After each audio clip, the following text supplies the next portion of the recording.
From the Library of Congress in Washington, D.C.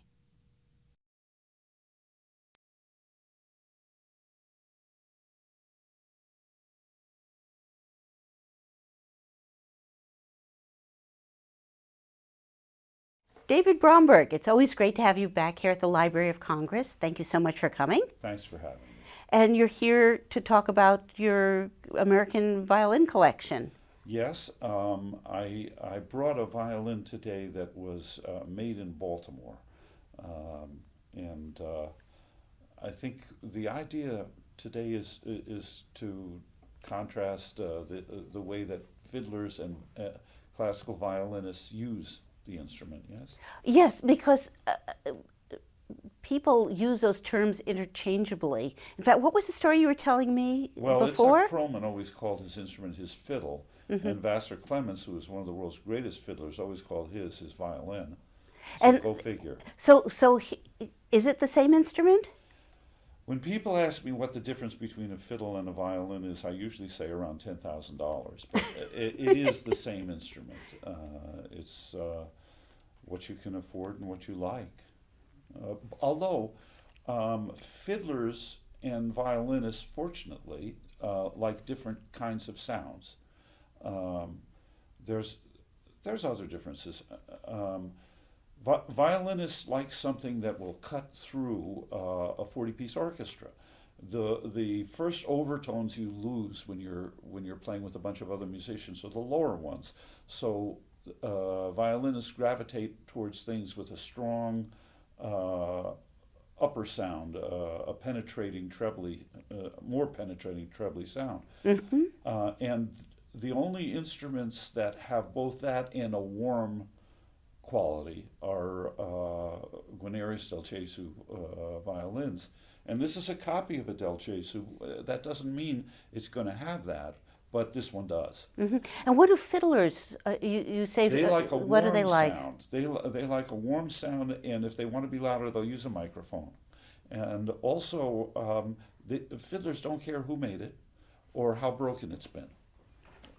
If it works for them, that's enough. Which seems to me pretty sensible. Now, you studied to be a violin maker, and you have a very important violin shop, and you've acquired a very important collection.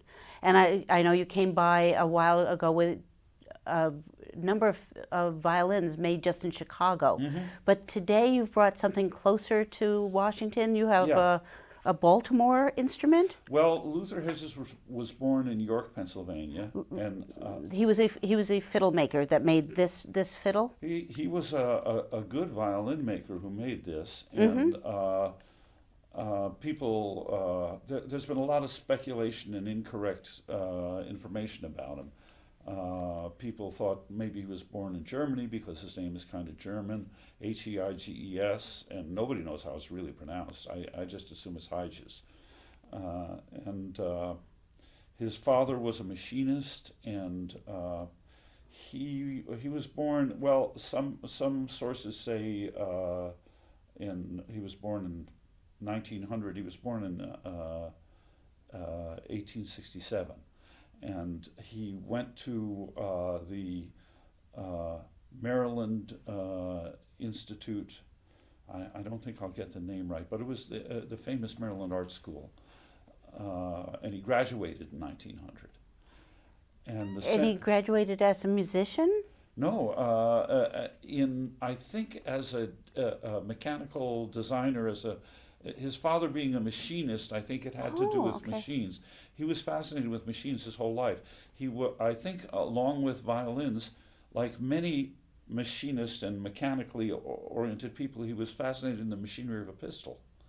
And he was a member of a pistol club and was actually the president in 1924 of a club where that graduated an Olympic medalist. So he had an interesting life. 1900 was a very significant year for him because he graduated. No, I was incorrect. He graduated from the school in 1893. Okay. And when did he start making violins? He was first working in different violin shops in 1900 that we know of, But also in 1900, the census listed him as a foreman in a foundry. But evidently, at some point in 1900, he began working in different shops. And I do know through anecdotal information that he used to frequent the shop of Alberto Mollier in D.C. And I think that he received a lot of information from Mollier. And you know, the Library of Congress had a long relationship with Mollier with our instrument collection here also. What a brilliant maker. He was one of America's best. And you brought one of the Baltimore makers. Yeah. Yeah. Can we start by just explain to us what we're looking at here? Well, it's built along the pattern of a Guarnerius del Gesù. The workmanship is really good. He was especially good at inserting the purfling, which are people don't know exactly what they are. I'll tell you, it's 3 strips of wood, a black, a white, and a black, and it's not the easiest thing to do, to put this without lots of gaps, and especially on the tops. But he was quite skilled at that, and the purpose of this stuff, for one thing, violins look really crazy without them, and there are some without it. But the other is if the wood is broken here, it'll break at the purfling, and the break won't go inside any farther. So it's to protect protect. The back is strong enough so you don't really need it, but it's also purfled. And on some violins, especially Heiges, because he did a lot of fancy purfling, you'll find designs. On this one, he was a little more subtle. He did his last initial down at the bottom in purfling. Oh, yes. There's a little H there. Oh, that's beautiful. And the back is beautiful. What kind of wood is that? This is slab-cut maple, and I believe it to be American wood from the markings. The other really wonderful thing about his violins, I think his varnish is just beautiful. You can see there's a very fine crackle to it, which usually indicates the presence of a lot of oil in the varnish. And such a good varnish, this is not something that he would have gotten from Mollier, because although in the classic period, Stradivarius and all his contemporaries bought their varnish. They had to. They were members of the guild, and the first law of the guild is you have to patronize the other guilds. And before this was really brooded about, I figured that they had to have bought it, because one of the ways to identify what city a violin was made in, from that period in Italy, was the varnish. The varnish of all of the violins has a certain similarity. So there's been a lot of mysticism about violins and varnish. Yeah. But the secret to the old varnish was lost, because around the late 19th century, they discovered lacquer from Japan. And it was so much easier to apply that everybody started doing that and didn't patronize the apothecaries who used to make the old varnish, and so the recipes were lost. Now, tell me more about violin making in Baltimore. Were there a lot of violin makers? There were. However, I have not been able to identify a school of making. In other words, in Pittsburgh, you had a guy named Francois, G.M. Francois, and he influenced all the makers in Pittsburgh. In Chicago, it was John Hornsteiner. But most places, there was not one dominant maker. There were quite a few very good ones in Baltimore. Do we know how many violins this maker made, Hager made? I believe, if my memory served, that he made somewhere around 130. And so you've seen other ones, or do you have other ones in your collection? Oh yes, I've seen quite a few other ones. That's how I know that he used to do fancy purfling. And the point I was trying to make about the varnish, by the way, is he couldn't have learned that from Mollier, because in modern times, in the 19th century and 20th century, anybody with a good varnish wouldn't tell anybody else how to make it. Oh, so it went from being a guild secret to being a personal secret. I don't think it was at all a secret in the 19th century. There are letters from Lupo to one of his colleagues saying, I ran out of varnish, if you could send me some. Oh, really? Yeah. Yeah, but it became a secret after a while. Now, what year was this violin made? This was made in 1917, so it's 100 years old. And was it in good shape when you acquired it? Did it need much work? No, it was in pretty good shape, and I used to see quite a few of them around Baltimore. Mm-hmm. Now they are, thankfully, very much sought after. Mm-hmm. Now, at one time, American violins weren't valued very highly. Can you talk a little bit about that? Well, I think it's probably embarrassing to the violin dealers of the before the 90s. The 1990s. The 1990s, because when I started collecting American violins, I was told there were no good ones, and I can't understand. Those guys had eyes they could see, and they should have seen that these are beautiful things, and they didn't. And so you started to acquire American violins? I started. Every town, I made my living as a musician, and every town I would visit the violin makers and ask them if they had any good American violins, and they'd say something like, "Oh no, there aren't any." "Oh, there was a guy around here. He wasn't too bad, but I got one in the back. It's not worth my while to fix it." And so that's how it started. And when I started lecturing some of the American societies and showing what American violins looked like, people who'd even had them in their shops, sometimes never really looked at them. They just looked at the label, saw it was American, and who cares? And it was interesting to run into players who would say, "Oh, my second violin is an American violin, and it sounds really good." Well, Americans are not genetically inferior to Europeans. The usual excuse after, "Oh, they're all German," or "they're all something else," which doesn't fly, was, "Well, we don't have the apprentice system here," and they have that in Europe. And, well, actually, most makers did begin to learn from someone else, but it wasn't official.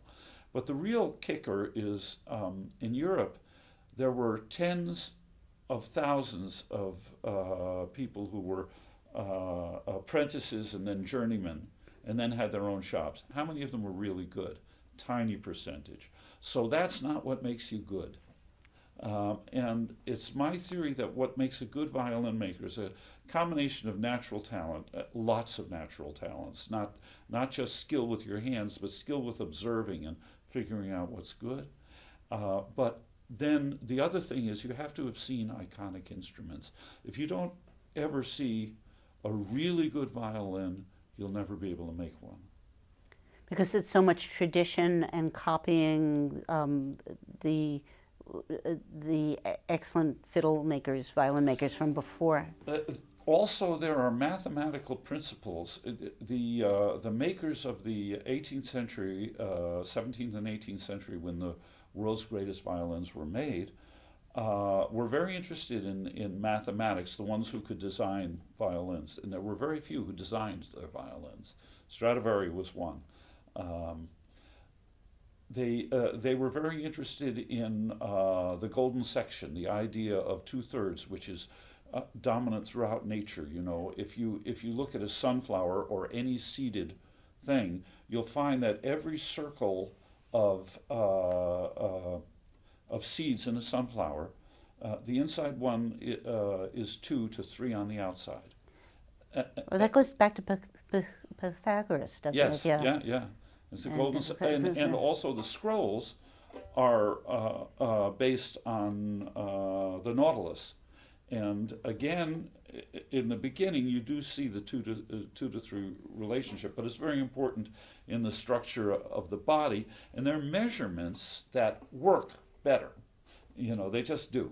And if you have never studied one, Bob Bine, who unfortunately we've lost, was a great violin expert, and he used to tell me that when he'd look at an old Italian violin, he'd immediately put it into one of 3 categories. It was either made by one of the very few violin makers who could design a violin from scratch, or it was made by someone who worked in their shop and knew how to use the templates and forms and tools, or it was made by somebody who only saw one of those violins and got some of it and missed some of it. So I thought that was a very instructive way to look at violins.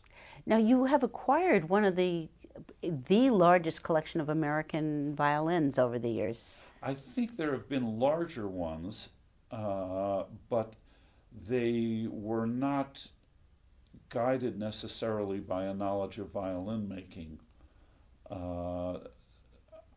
My collection is of prime examples of some of the best makers, as many of the best makers as I could assemble. So you've curated it very closely over the years. Yeah, I mean, as I learned more, my tastes improved and the collection would change in character. Mm-hmm. And how many violins do you have now in this collection?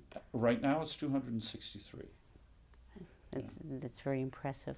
Well, what I'd like to do, I know you've brought two very talented violinists with you today, one is classically trained and one traditional player who plays with you in your band. Yeah. And what I'd like to do is have them come and show us what this particular violin sounds like. I think that's a good idea. I picked this one of the reasons is because it has those qualities that both classical players and fiddlers like.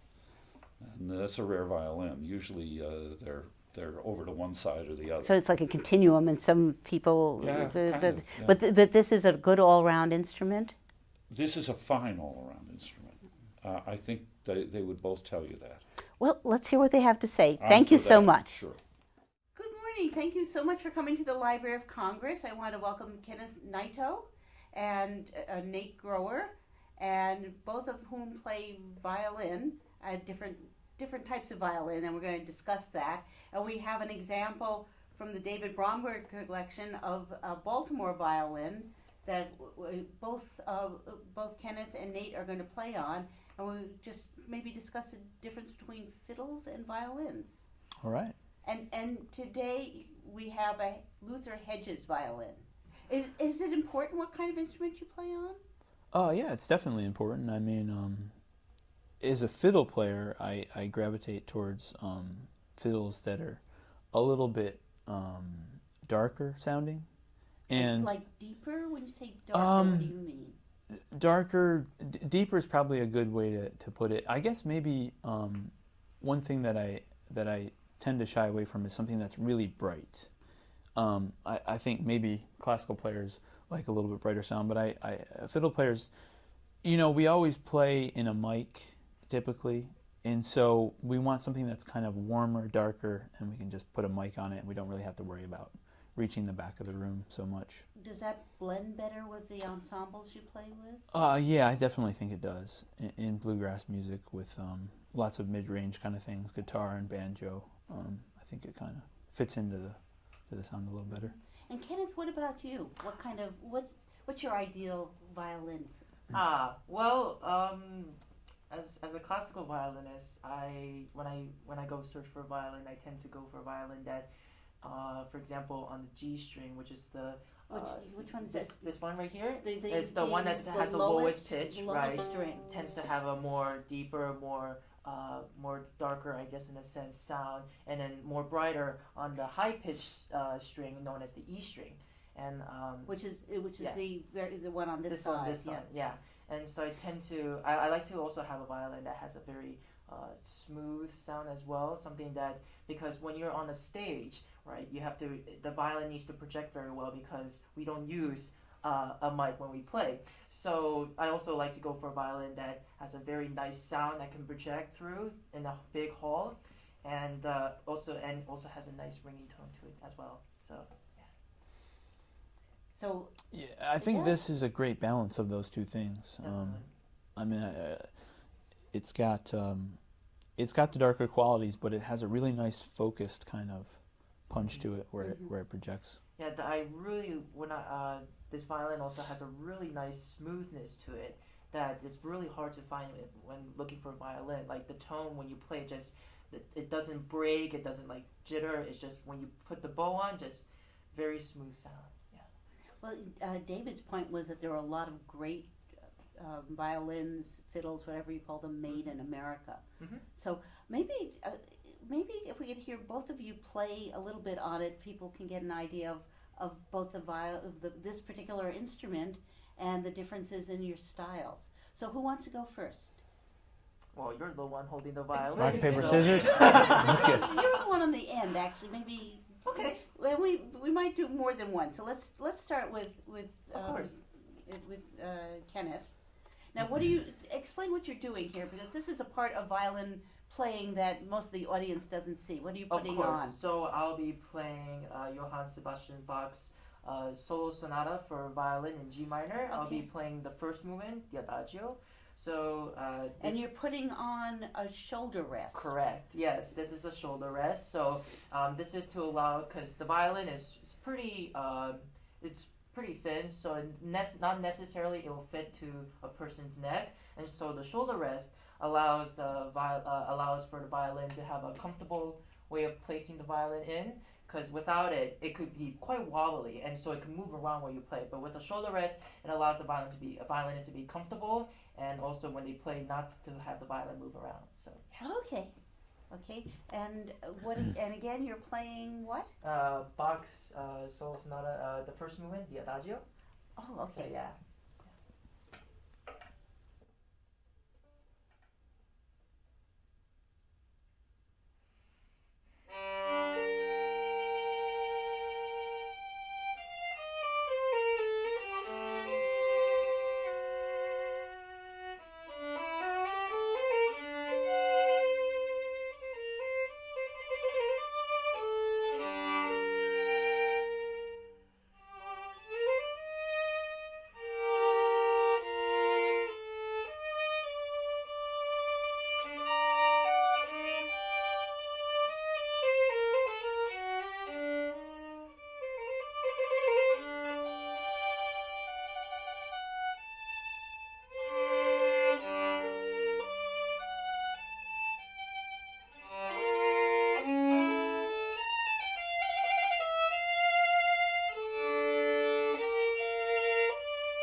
Thank you. Play.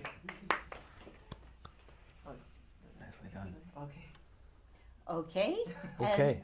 And now for something completely different. Would you like to? So you're going to take off your shoulder rest, and Nate, you're going to put on yours. So it's an individual. Yeah, they're usually pretty individual. There's all kinds of varieties. Mm-hmm.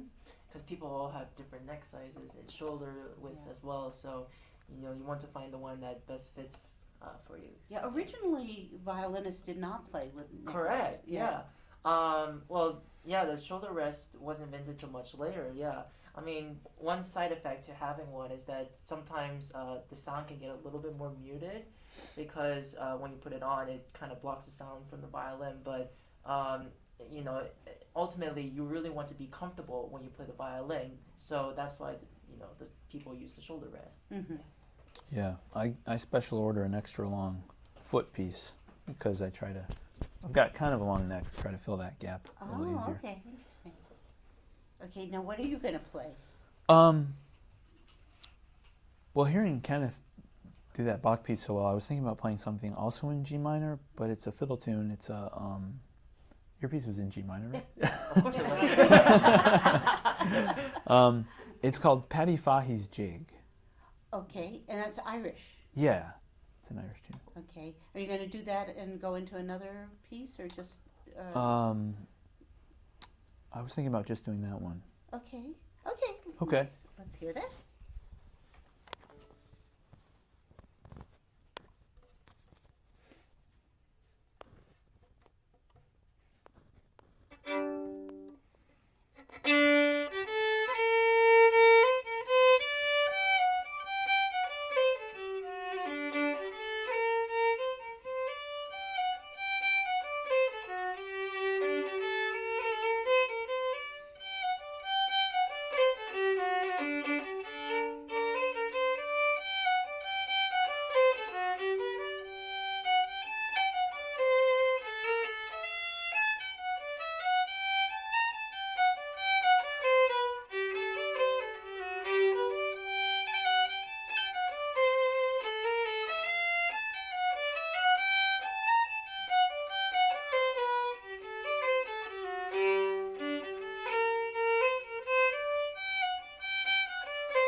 American Fiddle. Okay. Do you play an American tune also? Absolutely, yeah.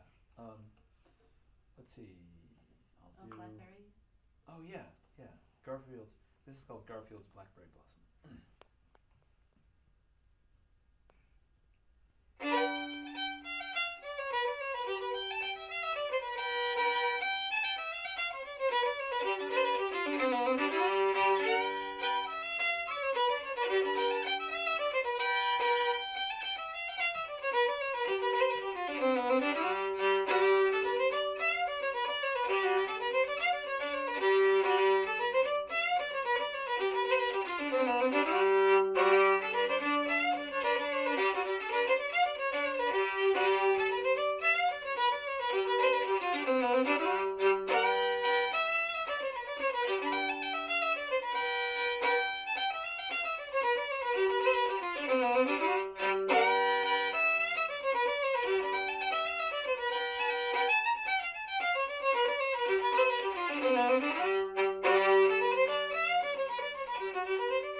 Lovely, thank you.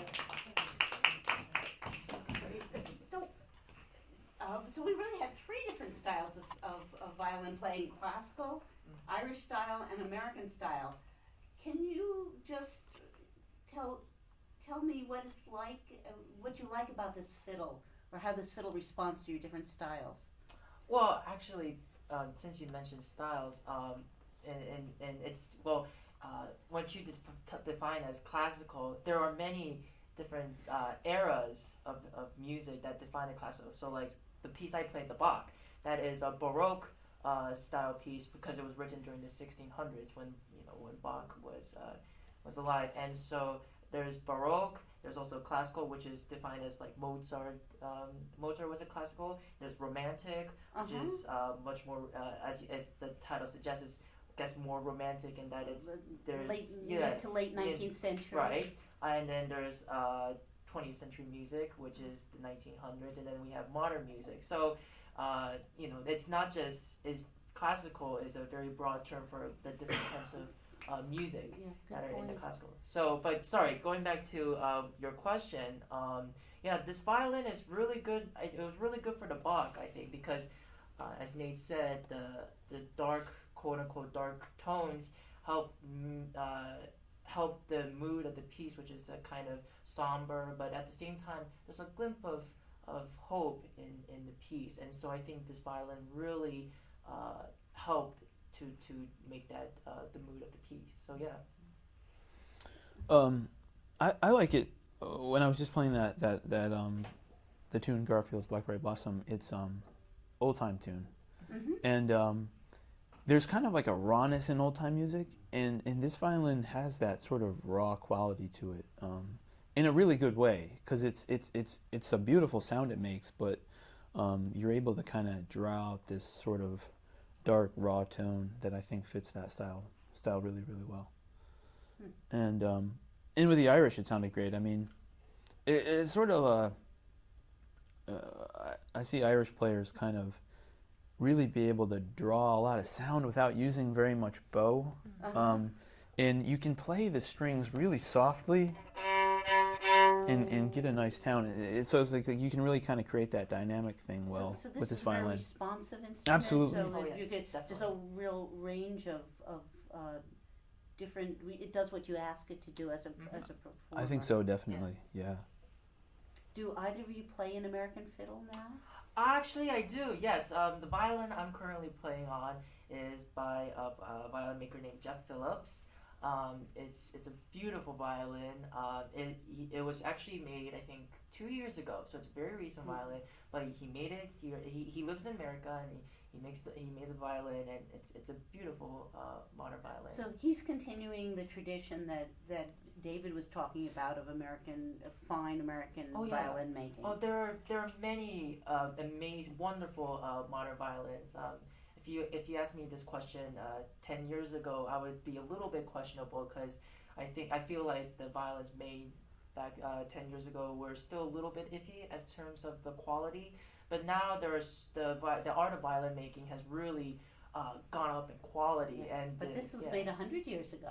Oh well, but age also helps to a violin as well. As a violin gets older, it also the sound also becomes it changes as well. And I think this violin has aged very well. Yeah. Is there anything else you'd like to say about this particular violin? Can I have it? Working on that. I love to own it. It's a lovely instrument. I want to thank you both for coming down here. Maybe since you played two pieces, maybe we can close by asking Kenneth to. Would you mind playing one romantic piece, perhaps? Of course. Yeah, I'll play like a little bit. Excerpt from Carmen, Carmen Fantasy by Waxman. Okay. I think that would be a great way to end this. So. Okay. Now.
Thank you. Thank you both. Beautiful job. This has been a presentation of the Library of Congress. Visit us at loc.gov.